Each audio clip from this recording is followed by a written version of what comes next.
Maravilha. Até semana passada, o Expresso Cabala sempre tinha um tema que a gente já trazia, mas aí na semana passada, com tudo que aconteceu, com a questão do Will Smith, do Chris, a questão do Oscar, da violência, a gente trouxe esse assunto porque a gente perguntou para vocês aqui no Expresso Cabala se vocês queriam que a gente falasse desse assunto, e aí foi quase uma unanimidade de vocês dizendo, não, a gente quer. E no final da live a gente perguntou, vocês querem que a gente fale sobre temas atuais?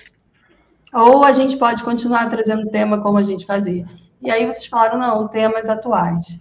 Então, a gente está aqui para o que der e vier, para estabelecer essa conversa com vocês, para trocar, né, sobre os assuntos que estão acontecendo hoje e para que a gente possa se conhecer melhor e vocês conhecerem melhor sobre os assuntos na visão da Cabala Ancestral, porque esse é o nosso intuito, a nossa comunidade, a nossa escola ensina a Cabala Ancestral, resgata essa tradição antiga.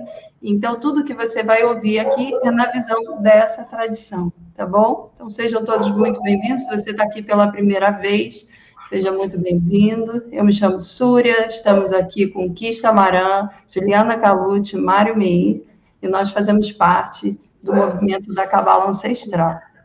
Acho legal a gente começar pela Anitta, né?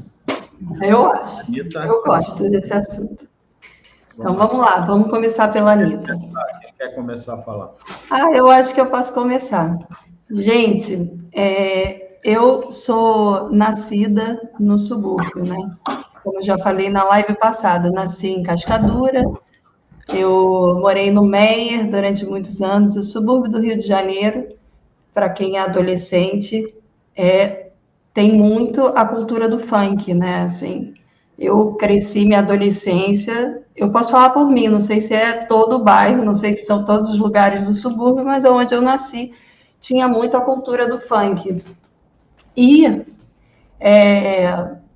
eu sinto, assim, que são muitos detalhes, né, nessa história, que não dá para a gente fazer uma avaliação assim na superficialidade disso. Mas eu acho que a Anitta, ela traz à tona uma realidade que já existe. A Anitta, ela não inventa uma roda. Ela mostra o que já existe no subúrbio, o que já existe na cultura do funk. Ela traz à tona isso, né? Então, assim, ela tem alguns aspectos da Anitta que eu admiro muito, assim. Então, por exemplo, a questão do funk, hoje em dia eu já não gosto mais tanto de funk, já não frequento o baile funk, mas já fui e sempre tive essa cultura na minha vida. Então, para mim, é normal, tá, gente? Dançar funk, as crianças gostarem de dançar funk.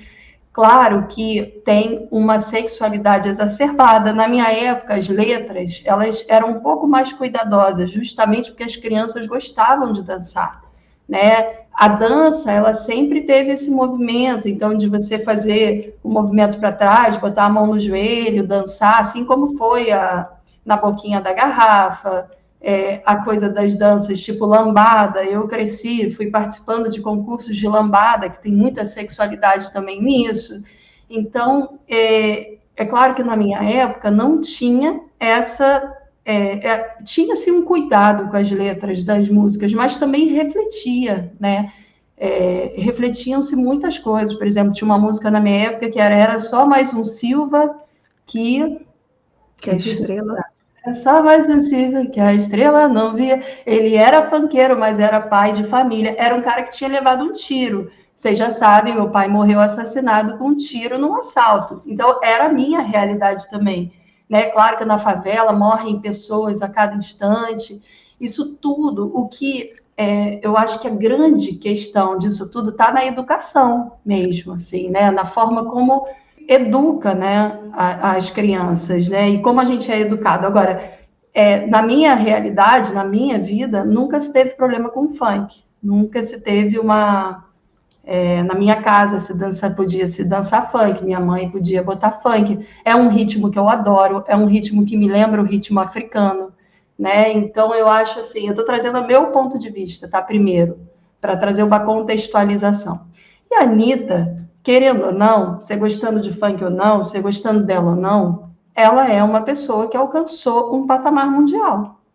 Ela conhece muito bem o público dela, ela conhece muito bem o que as pessoas gostam e o que as pessoas consomem. E se a Anitta faz um sucesso desse, é porque tem pessoas que consomem.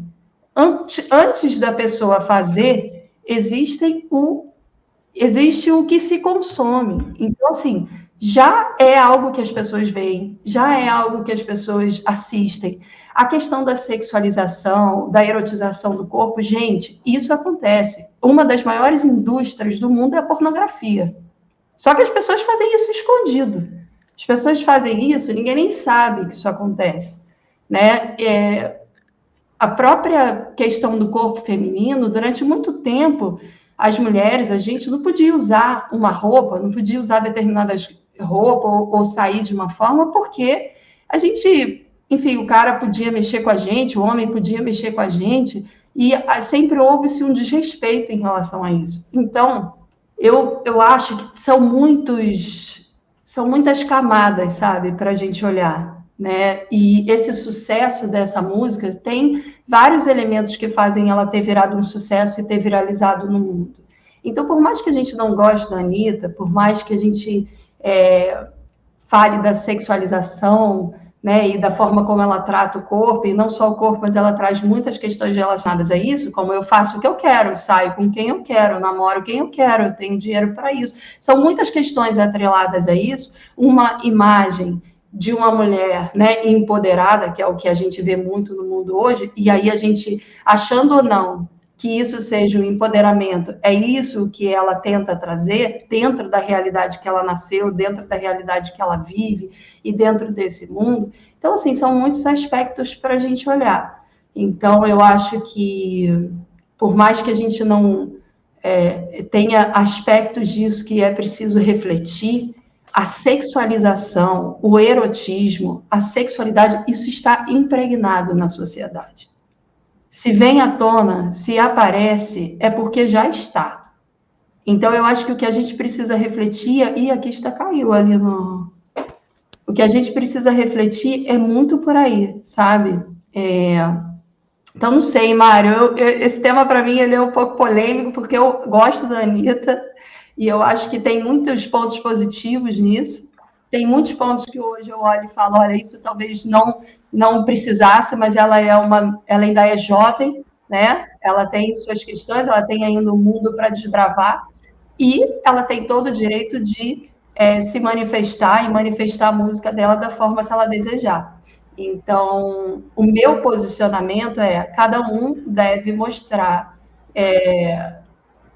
a sua arte seguindo os seus próprios princípios, as suas próprias culturas e aquilo que aprendeu. Eu acho que ela até com o tempo, pode ser que ela amadureça determinadas coisas, mas isso foi a realidade dela, foi onde ela nasceu, foi o que ela viu, foram as danças que ela acompanhou, foi o que ela fez desde a adolescência. Então, assim, eu olho para ela hoje e eu falo, os brasileiros, eles elogiam muito as pessoas de fora, né? Madonna, que tinha uma super erotização, e tantas outras mulheres que o povo gosta, Shakira, Beyoncé, e tantas outras que o povo gosta, que são estrangeiras, e que o povo diz, essas são maravilhosas, essas são ótimas, essas são incríveis. Já a Anitta, não. A Anitta, a gente, cancela a Anitta. Então, eu acho que ela, diante de um país que uma parte cancela ela, mas que ela tem uma outra parte que olha para ela e se espelha como uma jornada da heroína, tá, gente? Porque quando as pessoas olham para ela e se espelham nela, é a menina de Honório Gurgel que alcançou uma visibilidade mundial. Isso é espelhamento, é você olhar, criar uma identificação e você dizer, que interessante. Então, eu estou trazendo isso para vocês da menina que nasceu em Cascadura, que morou no Meier, na zona norte do Rio de Janeiro, no subúrbio do Rio de Janeiro, e que olha para uma mulher que vem de Honório Gurgel e alcançou o mundo. Vale a pena a gente alcançar o mundo a qualquer custo? Aí vai da consideração de cada um, do caráter de cada um, dos valores de cada um, e daquilo que sente como responsabilidade para o mundo. Então, eu acho que Pode falar. Não, uma eu falo conversa. porque assim, eu sou muito por fora, né? Eu demorei muito, assim, não sou conectada com a música da Anitta, com a trajetória dela, mas o que eu vejo, né? Até te acompanhando, né? Que eu vejo, você sempre traz a reflexão da Anitta, não é de hoje, que a Súria fala dela e admira ela. E é essa trajetória. Então, não acho que seja a qualquer custo, sabe? Como você falou assim, eu acho que ela é o exemplo de foco e de visão, né? Dentro do que ela quer, porque ao mesmo tempo ela tem um discurso, ao mesmo tempo ela tem uma defesa do feminino, né? Por mais que ela vá para um lugar que você olha e você não entende, né? Assim, você pode achar incoerente, né? Num primeiro momento, né?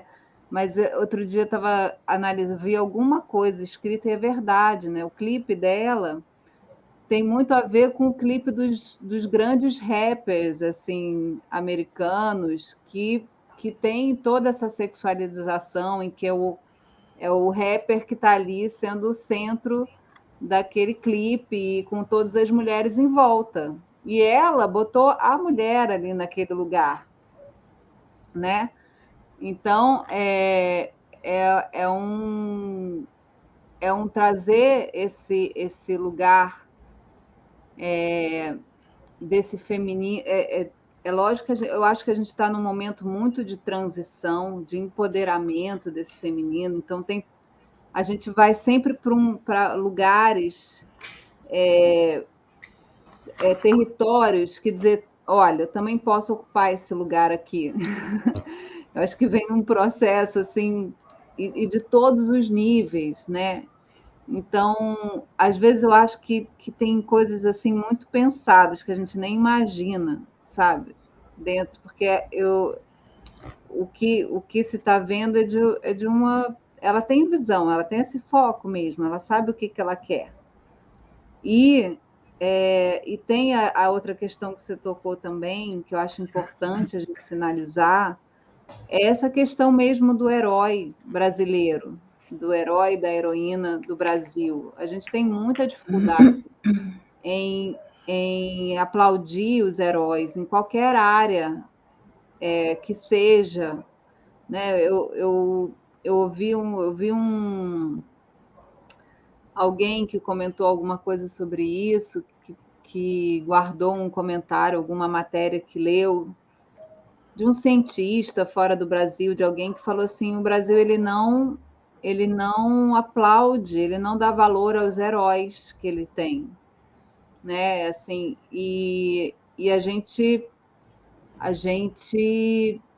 precisa valorizar em todas as áreas. A gente não vê, tem cientistas, tem pesquisadores no mundo inteiro, tem autores, tem pessoas diversas, de diversas áreas do Brasil e que ganham o mundo e que são muito respeitados lá fora e que aqui a gente não sabe nem o nome, a gente não sabe nem quem é, nem o que fez, a gente não tem ideia. Né? Então, eu acho que tem que respeitar realmente esse caminho, essa mulher de visão, essa que tem aí a vida pela frente, né? E que se você olha vários pontos dela, ela, ela eu vi já uma questão dela em relação ao abuso. Então, tem defesas que ela está ali que tem um campo ali por trás, né, de todo esse movimento que ela está fazendo. E a gente precisa desconstruir esse olhar da sexualidade. Não, por mais que a coisa fica meio óbvia, né, assim, nas coisas, mas quando a gente vê a África, né, que a Tsuri fala, a gente vê essa dança, esse rebolado do funk, é muito africano, você olha e você vê aquele corpo, aquele movimento, aquela potência, né, que tem do corpo quando rebola, quando faz isso. E a questão é o nosso olhar. A gente precisa realmente trazer para a ancestralidade de novo o nosso olhar e não da erotização. A gente precisa desconstruir. Agora, qual é o caminho para isso? Qual é o caminho certo para isso?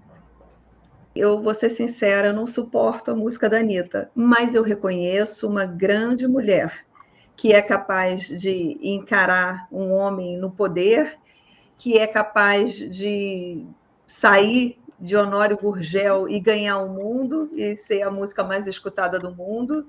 Então, não importa se eu gosto ou não gosto, mas é assim, eu reconheço que é uma grande empresária, que é uma grande guerreira, que é uma vencedora, que nesse momento de transição que a gente está vivendo,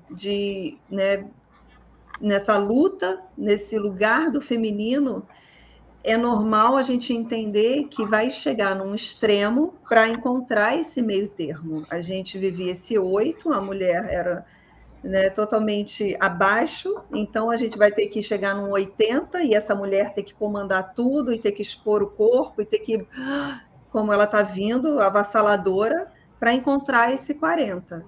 Então, dá para entender esse movimento em termos cultural, né? Então, ela vem quebrando muitas coisas. Mas eu, Kista, prefiro o mistério. Quando ficou uma discussão aqui em casa, né, falando, mas a Madonna era assim também, você gostava de Madonna. Mas eu não sei, eu vejo um mistério, eu vejo uma poesia, eu tenho essa incapacidade ainda de encontrar essa poesia. De repente, é porque eu não vim, né, da favela, do morro, eu vim do Ceará, por exemplo. A minha mãe é cearense, então eu dancei Boquinha da Garrafa, que também é surreal. E muitas crianças dançaram. Então, eu não dancei o funk na infância, mas eu dancei Boquinha da Garrafa, lambada, que era todo, né, sensual, sainha micra na criança. Então, assim, eu estou me trabalhando também. Em termos de reconhecer a guerreira que ela é, isso aí eu não tenho dúvidas. Ela veio para quebrar realmente e ela chegou nesse extremo para a gente agora encontrar esse meio termo. Mas eu podia dar uns toques, assim, quero ficar amiga da Anitta para poder dar uns toques, mas estou brincando. Mas eu acho que podia ser um pouquinho menos. Engraçado, não tem um mistério aí que eu acho que cabe ao feminino. Isso faz parte da mulher.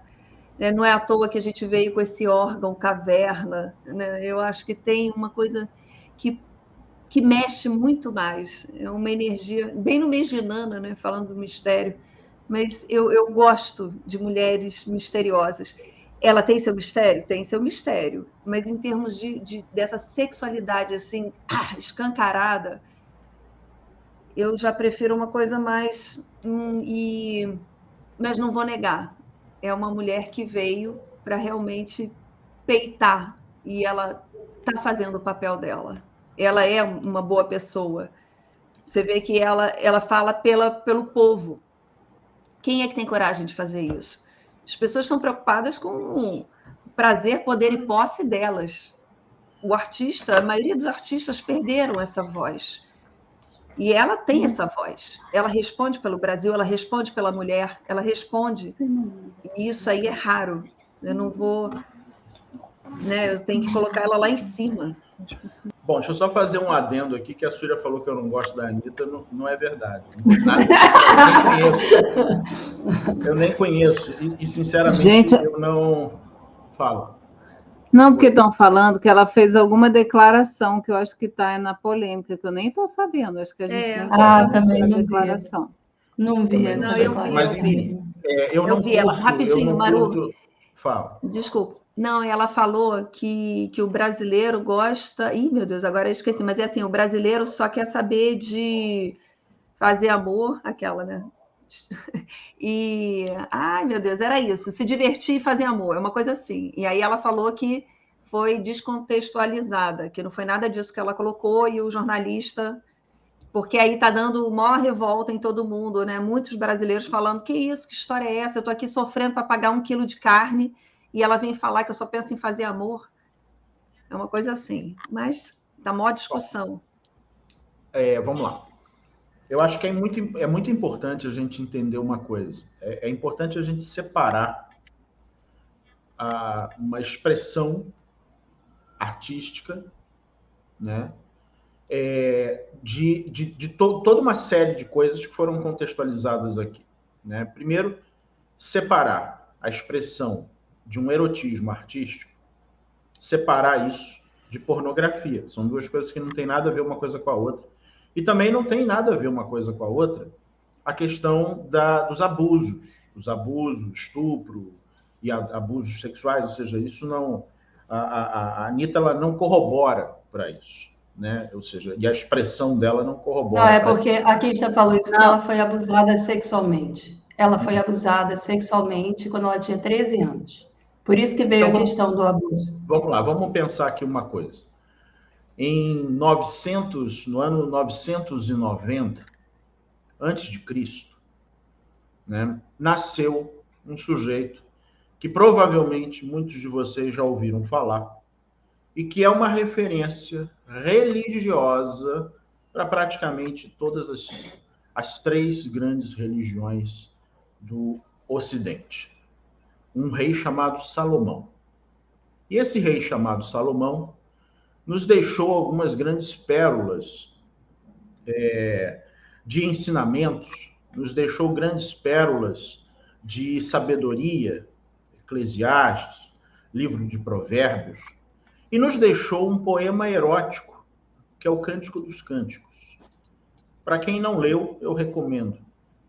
O Cântico dos Cânticos é um poema erótico e dentro da contextualização em que ele foi escrito, dentro do ensejo cultural em que ele foi escrito, foi de um erotismo explícito. Entenda o seguinte, erotismo é cultura, tá? Erotismo não é uma estrada pronta. Isso aqui é erótico em qualquer lugar. Não. Erotismo é cultura. Certa vez eu assisti um documentário de um antropólogo conversando com os índios e perguntando o que os índios achavam, né, quando o homem branco sentia prazer em ver os seios nus das índias. E os índios começaram a rir, porque para eles era muito engraçado alguém sentir prazer sexual, né, numa parte do corpo onde uma criança mama. Não só era engraçado, como era ridículo. Eles achavam isso um fator patético dentro do ser humano, então, do homem branco. Então, por quê? Porque o erotismo é uma questão cultural. E é muito importante a gente perceber o erotismo dessa forma, né? Você vai encontrar o erotismo em praticamente todas as expressões artísticas do mundo. Ela está presente, e algumas vezes muito explicitamente. Por exemplo, na arte clássica grega. A arte clássica grega explorou demasiadamente as formas do corpo, né? As nuances do corpo, né? As partes sexuais. E isso não era um tabu, isso é admirado nos museus do mundo inteiro, né? Seios, nádegas, órgãos sexuais, né? E por quê? Porque isso, dentro de um contexto cultural, que é o contexto grego, clássico, era perfeitamente aceitável, não entrava no âmbito da vulgaridade, porque isso também é cultural, e depois, mesmo com todo o puritanismo europeu, o europeu ele assimilou isso como arte, ele assimilou isso como cultura. O mesmo você pode dizer de alguns pintores da Renascença, né, do renascentismo, também exploraram demasiadamente, né, a sexualidade, né, tanto masculina quanto feminina, e você tem obras belíssimas referentes a isso. E entenda, você talvez hoje né, me ouvindo falar isso, mas você não vai comparar, né, uma escultura grega com a Anitta. Veja bem, como eu disse, o erotismo ele é cultural, e a cultura ela é regida por 3 fatores.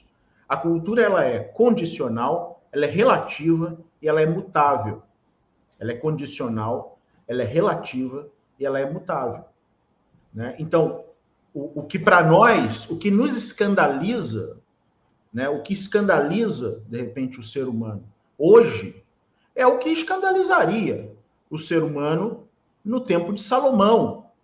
Você imagina os sacerdotes lendo, no tempo de Salomão, o Cântico dos Cânticos, ele falando dos seios, né, da mulher amada, ele falando dos lábios úmidos, né, da mulher amada.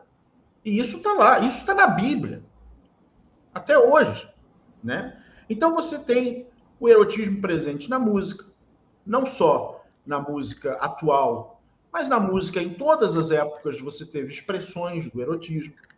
Né? Você tem na música pop, você tem, enfim, como já foi citado aqui, a Madonna e outros ícones aí também, que exploraram a questão da sexualidade como uma forma de expressão artística. Tá? Você tem o erotismo presente na literatura. Você tem grandes poetas que exploraram o erotismo, né? Não só no Brasil, como no mundo inteiro. E algumas vezes um erotismo explícito, né? Explícito, rasgado, né? Chocante algumas vezes. O que a gente precisa entender é que a arte ela não precisa e não deve e não precisa ter a função de agradar a todos. A arte é uma expressão. E sempre foi uma expressão. E ela deve ser valorizada enquanto expressão. Eu não tenho nada contra a Anitta, não conheço a Anitta, sinceramente não conheço a obra dela. Eu sou do rock. Né? Então, a minha preferência vai ser o rock. Né? O blues, o rock. Essa é a minha praia de gosto pessoal. Agora, eu não posso deixar que o meu gosto pessoal, eu não posso deixar que a minha preferência, né, ela norteie o que é aceitável ou não. E isso é um princípio da tolerância. E não só o princípio da tolerância, como o princípio de alguém forjado para viver numa sociedade de múltiplas expressões. Tantas mesclagens culturais que formaram, quando eu falo mesclagens culturais, eu vou entrar nesse assunto, que formaram a base desta sociedade. Né? Então, a questão do que acontece, né, no caso da Anitta, que cria tanta polêmica, é justamente o tabu que existe dentro da nossa sociedade em relação ao corpo, em relação à expressão corporal. Dentro do próprio rock, você vai ver, Elvis Presley foi proibido de cantar e dançar em muitos programas nos Estados Unidos, porque aquele balanço dele, né, soava, né, para os puritanos uma relação sexual.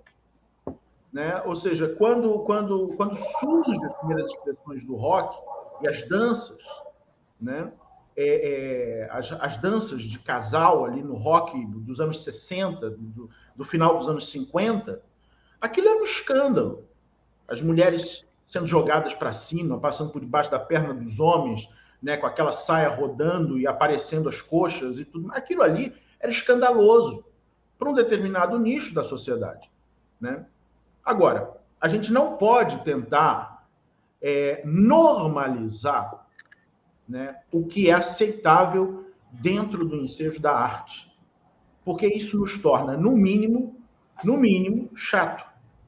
No mínimo, você fica chato. No máximo, você vira um fundamentalista, você vira um defensor, um moralista, defensor canino, né, de determinados padrões morais, e assim por diante. Então, o que deve ser valorizado nesse sentido? Né? Eu vi algumas pessoas falando, não, porque as crianças e tudo mais. O problema das crianças não é a Anitta. O problema das crianças já vem de muito antes. O problema das crianças é porque as pessoas terceirizaram a educação. Como a gente vive hoje em dia dentro de uma sociedade que tem muito pouco conhecimento sobre as suas tradições, tem muito pouco, e certamente nem conhece o que é tradição, né? A gente quer estabelecer um padrão cultural para os filhos através do quê? Da mídia, da escola, porque é mais fácil deixar a criança no celular. A criança não enche o saco quando vai para o celular. É mais fácil deixar a criança na televisão, ela não enche o saco quando vai para a televisão. É mais fácil culpar a escola, é mais fácil culpar os coleguinhas, né? Por quê? Porque a gente não tem tempo. A gente não tem tempo, a gente não tem disponibilidade e a gente não tem nem conteúdo para passar princípios e valores. Então, o buraco é mais embaixo. O buraco é mais embaixo. O que acontece com as crianças, e já acontecia na época da lambada, né, aqui no Brasil, na época do Tchan e tudo mais, tinha concurso de criança do Tchan, né, em programas de domingo. Isso nos anos 80.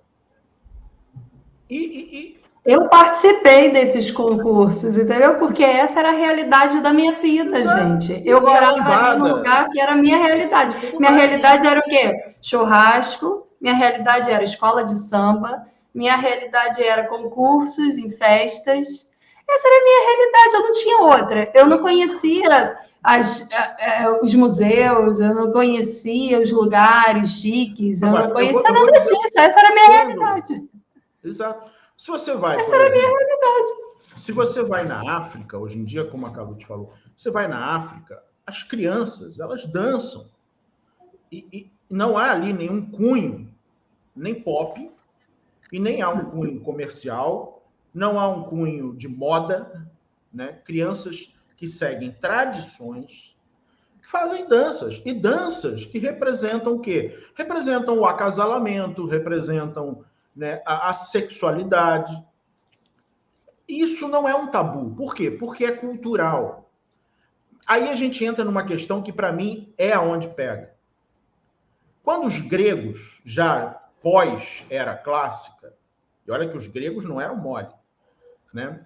Os gregos, pós-era clássica, quando eles chegaram no norte da África, e eles viram as mulheres nuas, eles viram mulheres com os seios de fora, eles viram as danças, eles compreenderam, a partir da cultura deles, eles compreenderam que aquilo era uma permissão para o abuso e o estupro. Uau. Por isso que boa parte do norte da África é chamada África Branca. Eu sou descendente de norte-africano, né? A África Branca, por que é a África Branca? Por quê? Porque é resultado de uma sucessão de estupros de gregos e romanos, né, sobre os africanos do norte da África, que, pelo fato de dançarem daquele jeito, né, significava para eles uma permissividade. E é o mesmo que aconteceu no Brasil quando os portugueses aqui chegaram com a cultura católica e viram índias nuas. E viam negras, escravas, chegando, né? E se expressando corporalmente da forma como se expressam, por ser uma questão cultural. Então, justificava para eles o abuso. Ou seja, se elas dançam assim, se elas mexem desse jeito, se elas mostram o corpo, eu posso possuí-las. E como a nossa sociedade brasileira, ela calou, ela silenciou a cultura indígena, ela calou e silenciou a cultura negra, africana, e ela só predominou e valorizou e colocou lá em cima a cultura católica. O que aconteceu? O que aconteceu é que a gente herdou essa hipocrisia. A gente herdou essa hipocrisia porque a classe média é capaz de gastar uma fortuna numa fantasia que é só um fiozinho para dançar com tudo de fora na Sapucaí. E todo mundo acha isso legal. E paga caro por isso. E passa na televisão. E as crianças assistem. E tá tudo bem. E por quê? Por quê? Porque vem de uma cultura hipócrita. E nós precisamos entender que o povo brasileiro, ele é filho de um português com provavelmente uma negra ou uma índia estuprada. E enquanto a gente não corrigir isso, enquanto a gente não corrigir esse fator histórico, e como é que a gente corrige isso? A gente corrige isso trazendo para a nossa realidade, a gente corrige isso trazendo para as escolas a cultura africana, mostrando para as crianças como é que as negras africanas dançam, mostrando as religiões, que não precisa ser a sua religião, mas você precisa aprender a respeitar, e principalmente, assim como um sujeito que mora na Finlândia, ele não precisa ser viking, mas ele precisa saber que aquela cultura compôs a sua sociedade, e ele precisa ter orgulho disso. Eu estou pisando numa terra chamada Brasil, e eu preciso saber que essa terra chamada Brasil, embora essa não seja a cultura que vai nortear os meus valores espirituais, os meus valores morais, pode ser que eu vá buscar os meus valores espirituais e morais muito longe daqui. Mas se eu piso nessa terra, se eu como o alimento dessa terra, se eu bebo a água que essa terra me dá, eu preciso valorizar através da honra, através do ensinamento. Eu preciso valorizar as religiões indígenas, os rituais indígenas. O que as crianças aprendem? É tudo índio. Índio é tudo a mesma coisa. E não é. Você tem uma multiplicidade riquíssima de valores, de princípios religiosos históricos. Eu volto a dizer, isso não precisa ser a sua religião, mas você precisa saber e honrar a terra que você pisa. Porque senão a gente vira esse bando de hipócrita, esse bando de machinho, que olha para uma mulher que se veste de um jeito ou de outro jeito, ou se mexe de um jeito ou de outro jeito, ou se expressa artisticamente, e eu duvido muito se isso seria realmente discutido dessa forma, se fosse um homem rebolando, eu duvido muito. E o que acontece com isso? A gente herda a cultura e a gente só prevaleceu dentro de uma cultura hipócrita, moralista e estupradora dos invasores dessa terra. Dos invasores dessa, porque ninguém descobriu o Brasil, invadiu, pilhou e estuprou quem aqui vivia. E quem aqui vivia não era bicho, eram nações. Nações com sua língua própria, nações com sua arte própria, com sua religião própria. E enquanto nós não valorizarmos isso, a gente fica escandalizado. A gente fica escandalizado, porque se a gente realmente fosse brasileiro, a gente já estaria muito longe desse tipo de discussão. Porque a nudez não seria escândalo para nós, porque a gente veio disso. A gente veio de negras nuas, a gente veio de índias nuas. Isso era honroso. E isso não era permissão para o abuso, para o estupro e para a depreciação da moral do outro. Então, toda essa questão, ela passa por aí. Então, quando a Cabala ela nos diz que os problemas estão na semente, isso é um princípio cabalístico, é porque diante de qualquer questão, pode ser a questão mais crucial, pode ser a questão mais banal, mais cotidiana, a gente precisa pensar como cabalista. Pensar como cabalista é levar o pensamento lá para a semente das coisas. E se a gente for olhar para a semente das coisas, a gente vai se ver nessas coisas. A gente não vai ver a Anitta, a gente vai se ver. A gente vai olhar para um espelho e a gente vai ver o tamanho do nosso vazio e do nosso caos interno. E afora, qualquer preferência musical, volto a dizer, não é minha preferência musical, mas é a voz da periferia. É a voz da periferia. Assim como muitos outros. Assim como Cartola foi a voz da periferia. E a gente não pode esquecer que durante um tempo, nesta sociedade, era crime sujeito à prisão você fazer roda de samba em qualquer lugar do território nacional. Porque quem tocava samba era bandido. Então, nesse sentido, há algo em comum entre Anitta e Cartola. Contemporaneizando entre Anitta e Zeca Pagodinho. Que é a voz da periferia. É a voz que incomoda quando cresce. Incomoda. Incomoda porque não é a voz dos salões.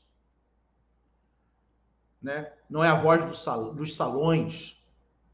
Ou seja, não é a voz, né, das pessoas da sala de estar. Né? As pessoas da sala de estar. Essas pessoas da sala de estar fazem careta. Daí veio o termo careta, de muito tempo atrás, que era careta que as pessoas faziam. As pessoas da sala de estar, né, são as pessoas da sala de estar, né?